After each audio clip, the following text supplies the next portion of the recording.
A bank is robbed. There are no witnesses. Its president is missing without a trace.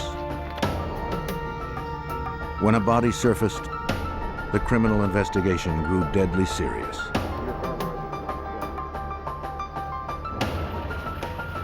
Federal agents descended upon a small town that found itself gripped by fear.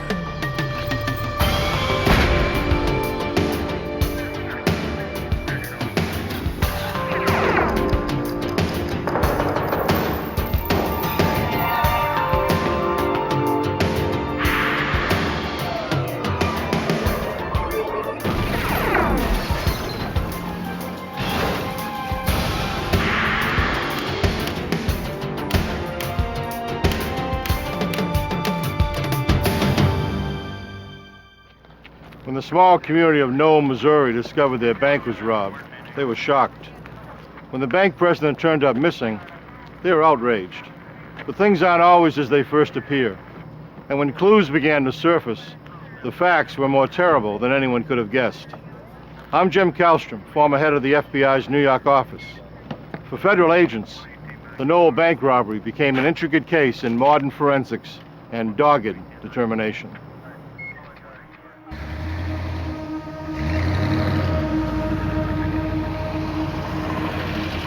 The Cowskin Bridge over Grand Lake, Oklahoma, just after 3 a.m.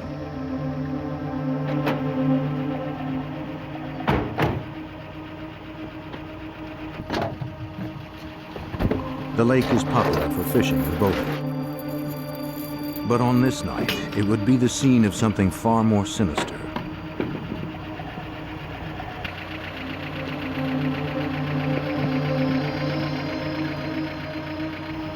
A gruesome crime, meticulously planned and executed. A cold-blooded murder that would shatter the tranquility of the nearby town of Noel, Missouri. No! No! No!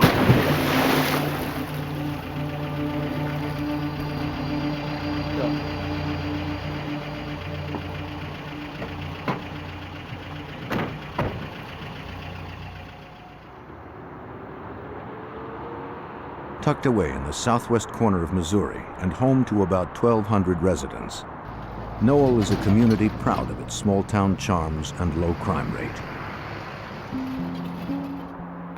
On the morning of October 6, 1989, Pauline Coonrod headed off to work at the State Bank of Noel. The cashier's first task upon arriving was to unlock the front doors.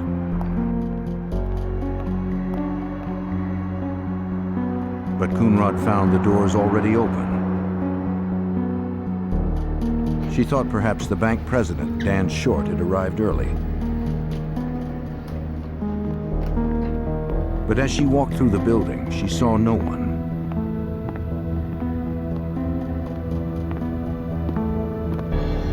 Within moments, Coonrod realized the vault had been robbed. Noel police and the McDonald County, Missouri sheriff responded to Coonrod's 911 call. The FBI was also called in since the bank was insured by the FDIC, the Federal Deposit Insurance Corporation. An agent was sent to investigate from the nearby Joplin, Missouri office. The entire scene was meticulously photographed and dusted for prints. The agent noticed that the security camera had been spray painted and shot out. Spent casings found below the camera indicated that the robbers used a .45 caliber handgun. Investigators discovered that the thieves had made off with over $71,000, including 320 pounds of quarters, dimes, and nickels.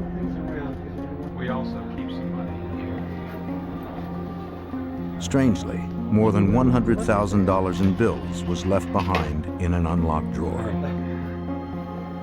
Bank President Dan Short was one of 4 bank employees with access to the vault and its time lock.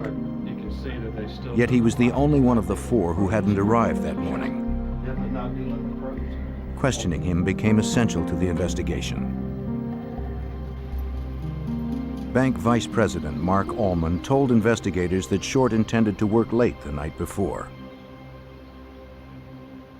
The time lock on the vault hadn't been set the night that the robbery occurred. Dan had came in was in the habit of working later in the evenings, different times during the week, but that particular night he'd put it on standby so that he could come back at a later time and open the vault manually. Agents wondered if Dan Short had in fact returned to the bank that evening. The sheriff drove to Short's house in Arkansas, near the Missouri border. But no one was home, and his red pickup truck was gone. Short's absence alarmed investigators. They couldn't help but wonder what role the banker played in the robbery. Within hours, word of the crime spread throughout the scandalized community. Noel's a small town. Main industries, poultry processing plants, some small shops, local merchants, quiet town, tourism in the summertime with the rivers, that sort of thing. But basically just your average small town. Crimes like this did not happen here. Reports of the heist and the missing bank president filled Noel news broadcasts. Investigators received many calls from the community offering help. One call from an employee at Sibley Manufacturing just outside of town gave investigators their first break. Hey, listen, come in this morning. I see this truck. He reported a red pickup truck abandoned in the factory parking lot. The truck was registered to Dan Short. Investigators found coin wrappers strewn across the truck bed. The truck was dusted for fingerprints, but only Short's were identified. That's a whole roll of dimes. I can see right after that. The discovery of the truck gave case agent and 19-year FBI veteran Liddell Farley a couple of scenarios to pursue.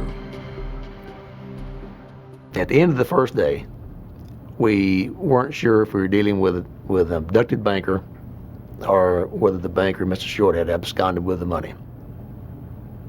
Stops were being placed with his credit card. Airports were being canvassed. Rental car agencies were being checked to see if he perhaps had leased a car.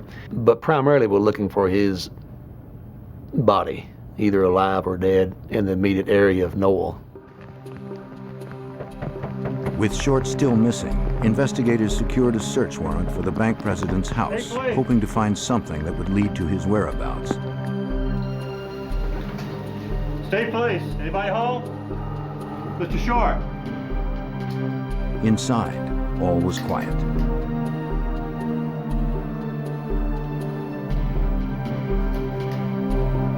Trooper, look here a minute. In the kitchen, they discovered an overturned trash can, suggesting perhaps a struggle.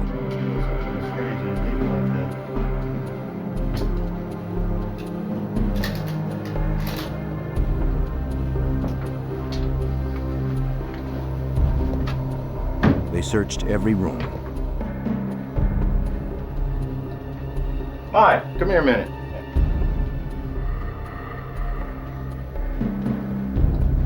By the bed, they found Short's glasses on the nightstand. He never went anywhere without them. Let's get some light on in here. See, I think that's just It appeared that the banker had left in a hurry. I'd say he cleared. Yeah. Still, it was impossible to determine from the search whether he had fled or was abducted. With no sign of Short, agents canvassed his neighborhood hoping for a lead. One neighbor, Carol Dryden, recalled seeing several vehicles pulling into Short's driveway the night of the robbery. Assistant U.S. Attorney Mike Jones was involved early in the investigation. According to Jones, Dryden's statement was critical. Around 2 o'clock in the morning, which really gave us the first time frame, she saw lights going into Dan Short's property, headlights, and then about 15 or 20 minutes later going out of Dan Short's driveway. But the neighbor's statement didn't put the FBI any closer to finding Short. McDonald County Sheriff Don Schlesman was a lead investigator in the case and coordinated the massive search for the banker in the area surrounding Noel. We set up a command post on the west side of Noel. The groups were split up, giving roads to walk down. Highway Patrol had their helicopter down, we had airplanes. Just mainly did a search from the air and ground. Beginning from the location where Short's truck was found, search teams proceeded outwards in concentric circles, hoping to find a trace of Short in the immediate vicinity. 5 days after the crime, there was still no trace of the bank president. As the hunt expanded, Farley and 22 agents from the Kansas City office formed a task force with local law enforcement. To house the large number of personnel, the FBI set up headquarters at the local armory. While they unpacked, leads came pouring in from concerned residents. One tip came from local truck driver Buddy Mills. Having heard about the heist, Mills told an agent about what he saw on a road in Noel the morning of the robbery. This was 3 a.m. in the morning. Returning home from work at about 3 a.m., he encountered 3 vehicles leaving town. One truck matched the description of Short's red pickup. It headed off with a 2-tone van. The other dark-colored truck followed Mills for a while until it turned down a road toward neighboring Arkansas. This information jibed with Carol Dryden's recollection of the traffic outside of Short's house at 2 a.m. Mills' account reinforced the time frame for the crime. Farley met with the bank president's ex-wife, Joyce, who had been married to Short for 25 years. Although they had recently separated, Joyce stressed he was a loving father to their 2 children. Having worked closely with him at the bank for several years, she never witnessed any impropriety. Yet Short was the FBI's only suspect right now, and after several days of searching, he was still missing. On October 11th, a couple fishing in Grand Lake, just over the state line in Oklahoma, hunted for a good spot to drop a line. They motored to a favorite shady spot. Hoping to hook some bass, they sighted what looked like a clump of seaweed floating on the water. Moving closer, they made a gruesome discovery.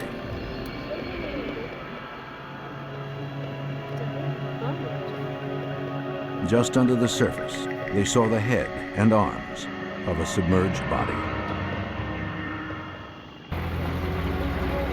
5 days after the robbery of the State Bank of Noel, Missouri, a dead body surfaced.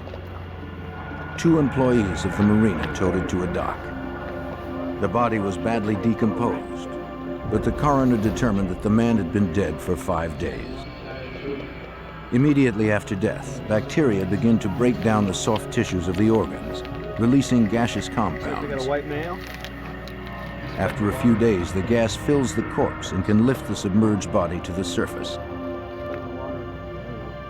Sheriff Don Schlesman recalled the bloated remains lifted additional weight from the bottom of the lake.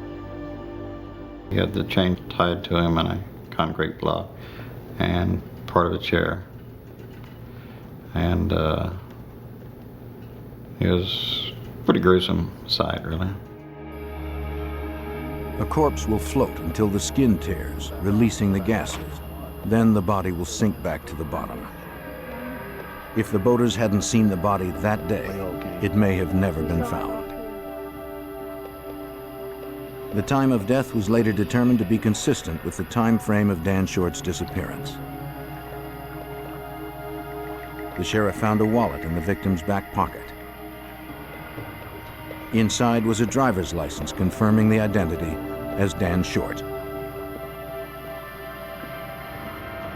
The sheriff contacted the FBI. The search for 51-year-old Dan Short was over, and a homicide investigation had begun. With his surfacing, which was almost in defiance of the people who had murdered him, it gave us the knowledge of what had happened, and it gave us the focus that we needed in the investigation to direct resources thereafter. Farley and his partner Larry Nolan rushed to the lake to conduct their own review of the body. Special Agent Nolan's first task was to preserve the evidence. Collectively, the decision was made to release Mr. Short from the chair, at which time I released him and preserved the concrete block and the chain hoist, the chair, and also the duct tape. Okay, guys, that's undone.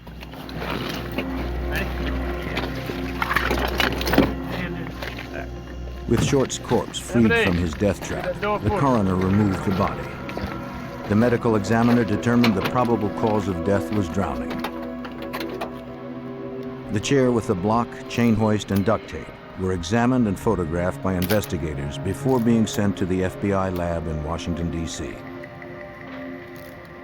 The task force set up a hotline and published pictures of the chair to alert the public, hoping someone would come forward with information. It was clear from examining the chair and the apparatus, so to speak, that was attached to it, and the location of Mr. Short's body, that he had died a horrible death. All indications are that he was conscious when he was dropped from the bridge, some 30 feet to the water. The hotline was inundated with calls, helping build a file of more than 80 suspects. According to Sheriff Don Schlesman, one promising tip came from an anonymous caller who urged investigators to question two brothers, Joe and Shannon Agofsky. The Joplin Police Department dispatch received an anonymous call from someone that said the Agofskys had a lot of change in their possession, and a lot of change was what was taken from the bank. The FBI tracked down 23-year-old Joe Agofsky at a junkyard just south of Noel. The manager pointed agents to where Joe worked on his car.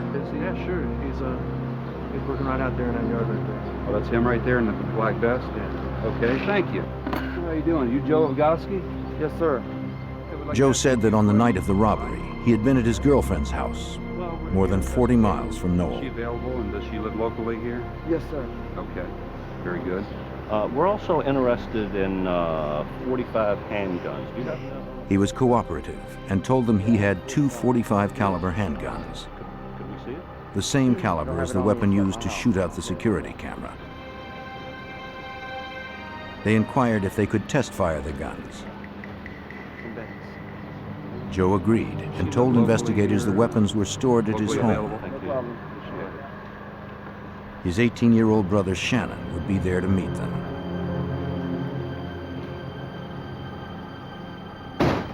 And your brothers, is this?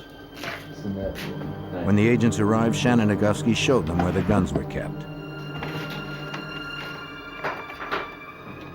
Shannon told investigators that on the night of the murder, he was at his mother's house, where he was still living at the time of the crime. All right. It's going to be all right if we take these downtown? After firing both guns, agents sent the shell casings to the FBI lab.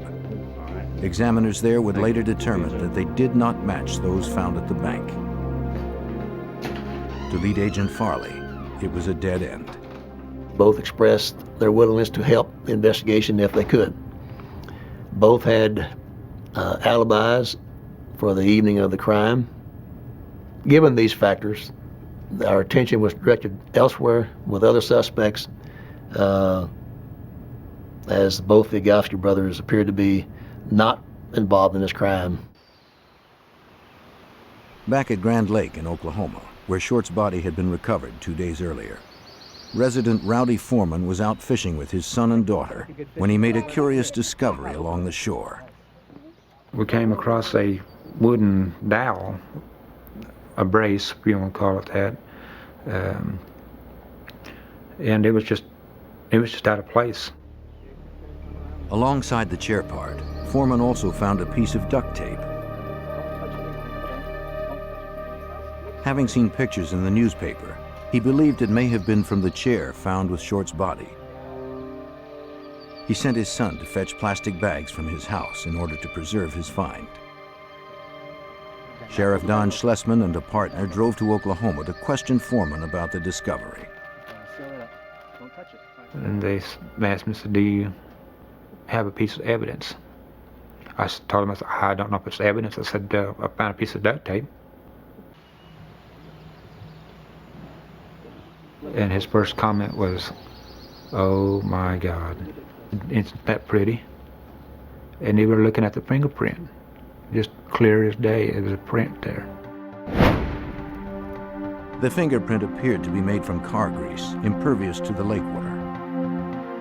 But investigators still had to prove the tape was used in the crime. Although the tape contained fingerprints, that piece of evidence was not relevant unless it could be proven to be part of the chair or the apparatus in which Mr. Short was drowned.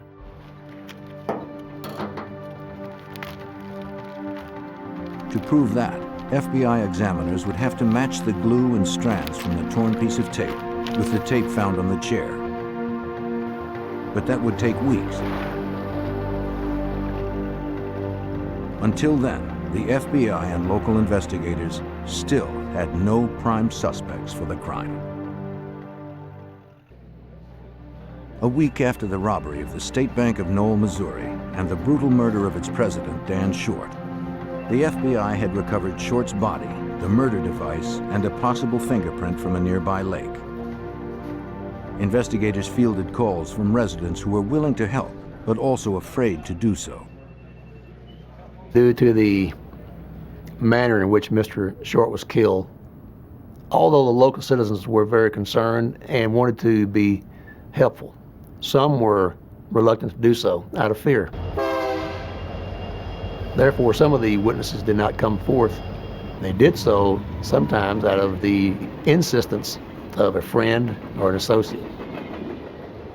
Farley received one such call from a man who claimed his friend might have information about the chain hoist wrapped around the chair that drowned Dan Short. The friend's name was Wayne Boutain. Boutain owned the chain hoist, which had recently been stolen.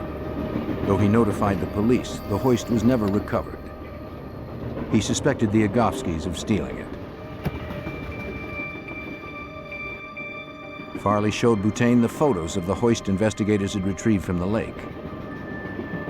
Boutain identified it as his own. He recognized damage on the pulley.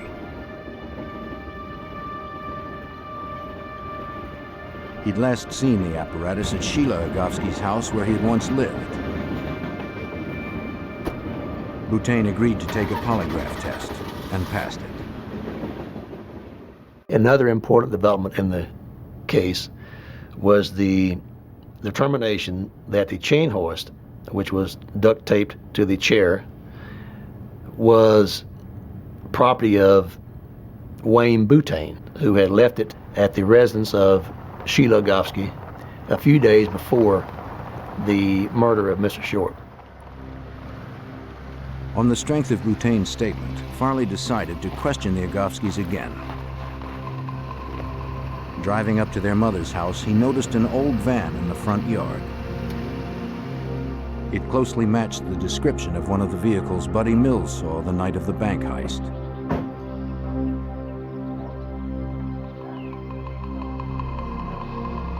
Can I help you with anything? Yes, ma'am. Farley questioned Sheila about the missing chain hoist, but she claimed to have no memory of it. She also corroborated Shannon's alibi, saying he was at her house the night of the murder. I don't know anything about it. I have no idea. Okay. I can't help you with anything. I appreciate your time. We'll be back in touch. Farley left with suspicions that she knew more than she was telling.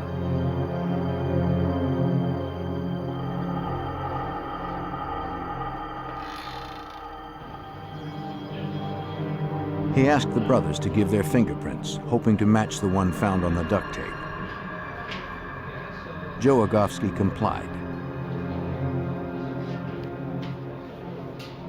When asked about the hoist, he told Farley he remembered seeing it at his mother's house, yet he didn't know what became of it. A few days later, Farley returned to Sheila Agofsky's. I'm Special Agent Farley. There he found Shannon with a friend by the name of Gant Sanders. Having secured Joe's fingerprints, Farley tried to convince Shannon to give his as well. A set of his fingerprints. It'd make things a lot easier. Possibly get you out of some trouble. Joe Agofsky was very cooperative and produced his fingerprints upon request without hesitation, while Shannon was evasive and hesitant to. Gant Sanders watched cautiously. Shannon echoed his mother's story, proclaiming he had no knowledge of the chain hoist. I'll be seeing you guys later. He eventually promised Farley he'd come down to the police station to give his prints, but he never showed. Although Farley had initially dismissed the Agofskys as suspects, he took note that Shannon and Joe's memories of the chain hoist were conflicting. Now, he decided to take a closer look into their background. Researching the family's financial records, Farley discovered that 9 years earlier they had received money from an insurance settlement after their father died in a plane crash. Popular opinion was that their money was still plentiful, making them unlikely candidates for bank robbers. But Farley learned that wasn't so. While they had all received a considerable sum of money, as of that time, Joe had spent his. Their mother had spent a large portion of hers, and Shannon Agofsky had a considerable amount of money still in a fund, but it was not available to him at that time until he was 21. Agents found that both brothers had recently purchased cars with cash, yet neither had jobs.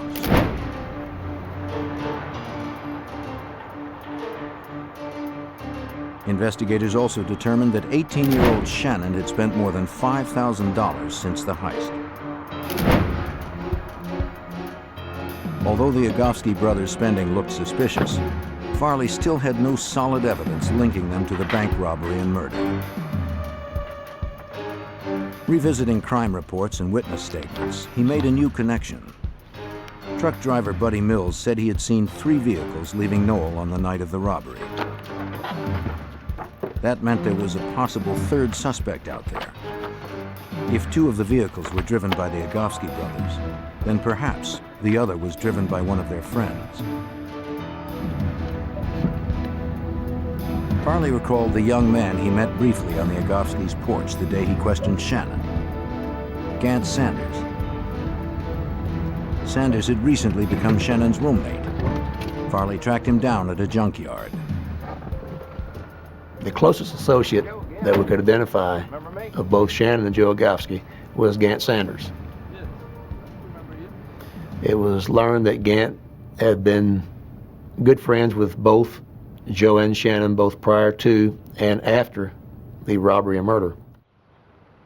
But Sanders said he knew nothing about the robbery and murder, although he offered no alibi for the night in question. Might have been. Farley decided to question Shannon again,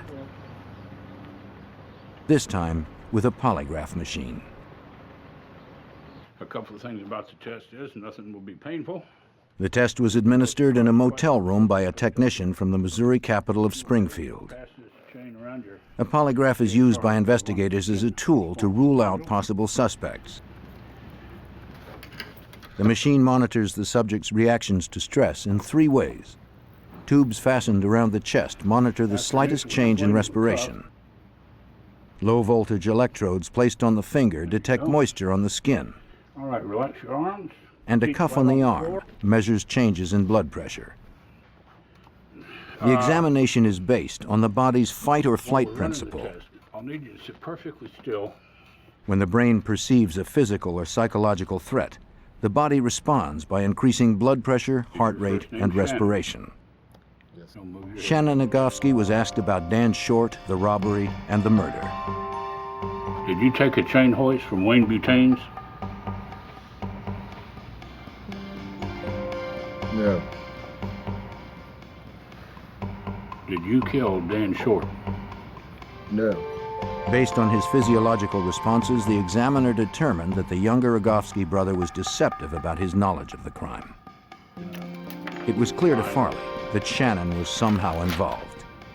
But he'd need more convincing evidence to bring charges. Figure out what's best for yourself. In December 1989, the Agofskys were subpoenaed to appear before a grand jury to answer questions under oath. Each family member gave testimony separately. Shannon, Joe, and Sheila each disavowed any knowledge of the bank robbery and the murder of Dan Short. After questioning, Shannon was once again asked to supply his fingerprints voluntarily. Can you tell me where these are? Again, he agreed and set an appointment. In Washington, D.C., FBI analysts continued to examine the items sent to them by the agents in Noel, trying to match the chair part and tape retrieved by Foreman to the chair and tape that had been bound to Dan Short. An examiner confirmed that the wood found by Rowdy Foreman was part of the same chair that Dan Short was taped to. The piece of tape with the fingerprint on it was the most promising piece of evidence. But did it match the tape used on the chair and body? It did. Examiners were conclusively able to link these portions of tape by matching the torn ends, the fibers, and the glue. The tape found by Foreman had 2 complete prints on it. They compared the prints to Joe Agofsky's, but they did not match. Farley recalled this finding was not all bad news. The fingerprint examiner notified me that the prints on the tape were similar to that of Joe Agofsky, but not identical. And he advised me that the fingerprints of siblings were often similar in pattern. Therefore, getting the fingerprints of Shannon Agofsky was imperative. Although he told the grand jury he would provide his fingerprints, Shannon never did. But this time, Farley would force Shannon to comply by serving him with a subpoena. Grudgingly, Shannon Agofsky gave his prints to the FBI almost 5 months after the heist and murder. Since comparing his prints to those found on the tape would take several weeks, Shannon was free to go.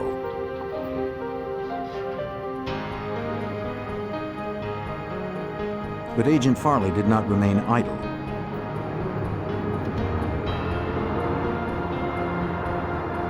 He knew that Gant Sanders was close to both brothers and probably knew more about the crime than he had said.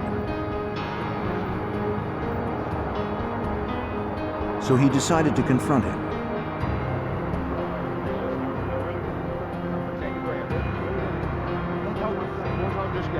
He told Sanders that if he was innocent and had knowledge of the crime, he should cooperate with the investigation. But if Sanders was knowingly protecting the Agofskys and they were convicted of the robbery and murder, Sanders would be jailed for aiding and abetting. Worse, without a solid alibi, he was still under suspicion of the crime.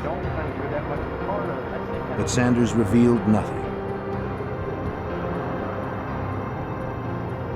He remained faithful to the brothers. Farley thought that perhaps Sanders was hiding his guilt with his silence.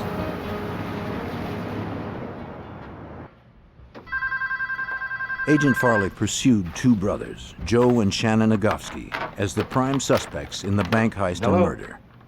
Joe's fingerprints had been compared to the 2 found on the duct tape from the murder device. His did not match. As investigators waited for results on a comparison with Shannon's, additional partial prints were discovered on the tape. Now the FBI needed new prints from Shannon, a 360-degree view to match the partial prints on the duct tape. But Shannon was nowhere to be found. Farley hoped that he could get to Shannon through one of the Agofsky brothers' friends, Gant Sanders. The agent also suspected Sanders could be the unidentified accomplice. But cooperating with the FBI would mean betraying his longtime friends. Finally, in June of 1990, hoping to clear his name, he contacted Farley, wanting to talk. Investigators told Sanders they thought that he had helped commit the bank robbery and murder in Noel with the Agofsky brothers. But Sanders claimed he had nothing to do with the crime. However, he did admit to his involvement in another, more recent incident. On one particular evening in late December 1989, Shannon and Joe Agofsky broke into a house in Missouri and stole several rifles. The brothers rendezvoused with Sanders later that evening, setting the second part of their plan into action. The next day, Sanders and Shannon drove across the state line into Arkansas and sold the guns. It was a federal violation. Sanders recalled another time when the brothers tried to convince him to participate in another, more violent crime just months after Dan Short's murder. Sheriff Don Schlesman recalled how the Agofskys tried to recruit Sanders. And they told him, we're not doing any more Mickey Mouse stuff. We're going to go hit a place, and there's probably going to be some shooting because they got armed guards. And if you don't really want to kill somebody, you'd probably better let us know so we can take you back home. And so Gant told him he didn't really think he wanted to be involved in something like that, so they turned around and did take him home.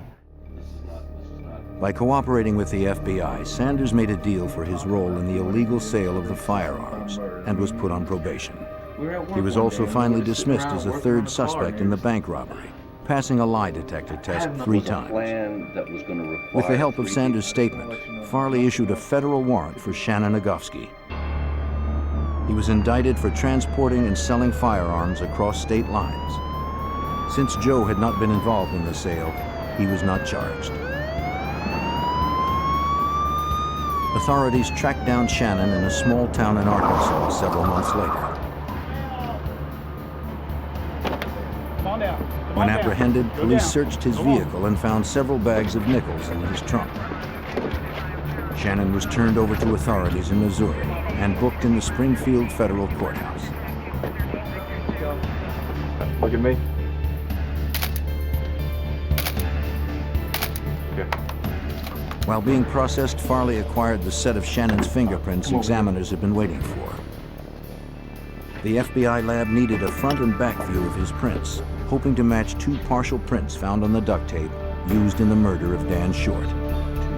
But his older brother Joe was still free, and Farley had little evidence to tie him to the crimes. Investigators knew the brothers remained in contact while Shannon was behind bars. Since all prison conversations were recorded, agents got a glimpse into the Agofsky's family relationship. Shannon made a number of calls to his mother and Joe. According to Assistant U.S. Attorney Mike Jones, one call was particularly incriminating.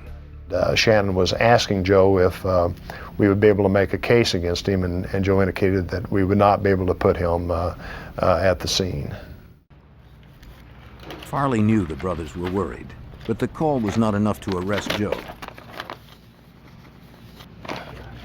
Then, just days later, he finally received the results from the lab. Those fingerprints turned out to be the fingerprints of Shannon Agofsky. The tape was determined to have come from the chair in which Mr. Short was bound to. Therefore, that piece of tape became a most important piece of evidence in this case. Mike Jones now had a strong case against Shannon. We knew we were going to prosecute Shannon once we got those first 2 fingerprints, and then the main focus was on Joe, trying to get a case built against Joe. How's it going? Finding evidence against Joe was a thorny task. Nothing directly linked him to the crime. Once again, Farley combed through financial records to see how much Joe had spent. We attempted to determine all his cash transactions and did determine that he had spent some $19,000 in cash during the 16 months following the robbery. During that time, he was unemployed, and had no logical explanation for having that much cash. Scrutinizing Joe's phone records, Farley made another important find. Joe had made several long-distance calls to his girlfriend at her home during the very days leading up to and after the robbery. Yeah. The calls destroyed his alibi. Joe had stated that he was staying with her the entire time. Not too smart. They called Sanders in for additional questioning, hoping he could shed more light on Joe's involvement. Sanders told the agents about a conversation he had with both Agofsky brothers. That incident took place in Sammy Skaggs' junkyard. The three of them were working on one of the cars, and Sammy Skaggs announced that the banker from Joplin was here to pick up his car. And that apparently generated a comment from, I believe it was Joe, that what the three of them ought to do was to follow a banker, follow him home, grab him, kidnap him, and force him to take him to the bank and open the vault. At the time, Sanders agreed that it might be an easy way to get rich. The plan sounded eerily like what could have happened to Dan Short. It was now clear to the FBI that the brothers had the knowledge, motive, and opportunity to pull off the homicide and heist. Based on accumulating evidence, Joe Agofsky was arrested more than 2 years after the horrifying crime. Both brothers were indicted on 3 federal counts relating to the bank robbery and murder. But would the evidence be strong enough to convict the 2 brothers?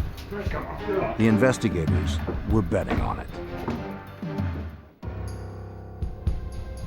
Almost 3 years after a bank heist and brutal murder, FBI agent Liddell Farley handed prosecutors all the evidence the task force had amassed.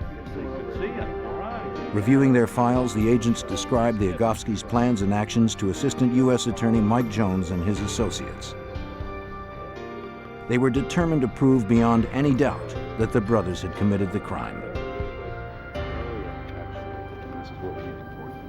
The FBI had learned that Joe Agofsky, needing information about the state bank's floor plan, had opened a safe deposit box a few weeks before the crime.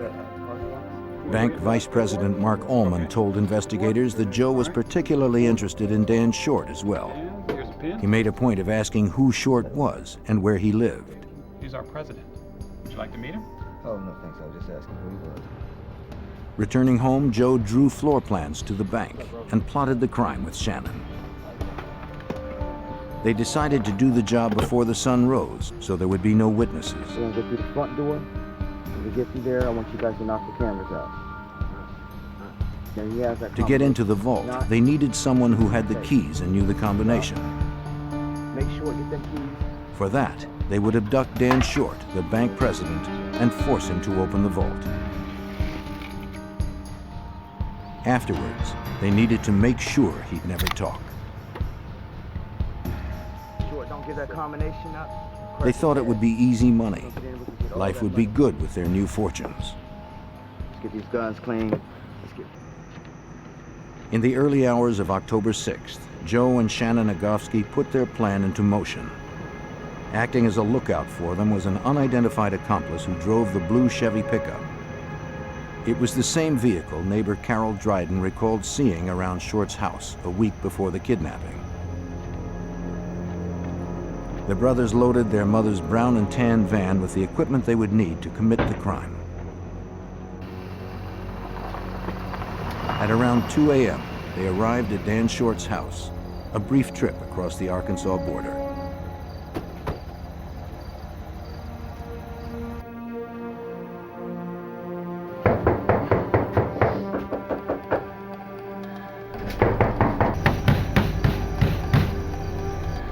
Eventually, he awoke from a deep sleep.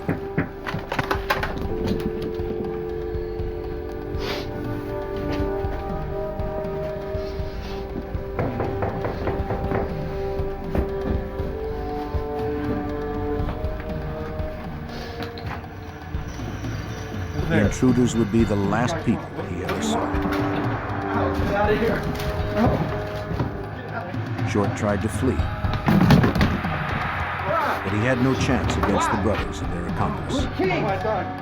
They threatened to kill him unless he turned over his keys to the bank. Leave me alone. I haven't done shut up. Silencing him, the intruders dragged Short outside.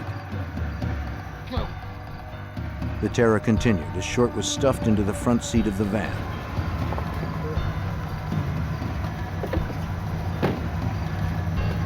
Each criminal drove one of the vehicles, including Short's red pickup, as they sped off for the bank. Agent Farley and the prosecutors continued piecing together the events of October 6th.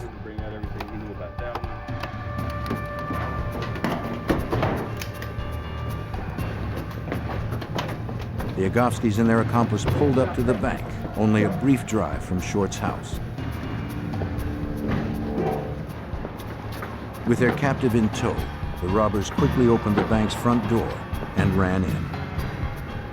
No alarm sounded because Short had neglected to set them, and no one would ever be able to see what was about to happen.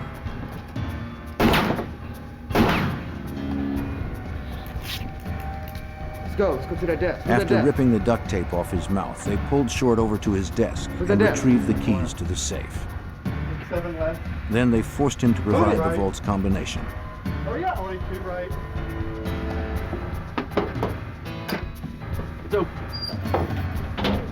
Once inside, they grabbed all that was in reach Get him out, get out. and dashed away. Go, I'm going your head off. Move it. They dumped the loot in the truck. Afraid for his life, Short complied with their every demand. But the assailants pistol whipped him and knocked him out. On the way out of Noel, Buddy Mills crossed paths with the brothers. After he passed the intersection, the 3 vehicles sped off, the first 2 heading toward Grand Lake.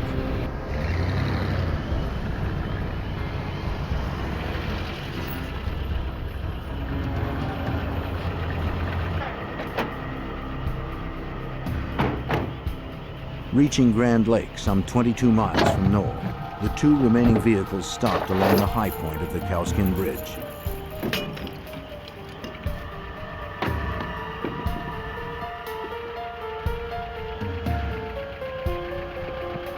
Here, Shannon and the unknown accomplice prepared to kill Short by drowning him.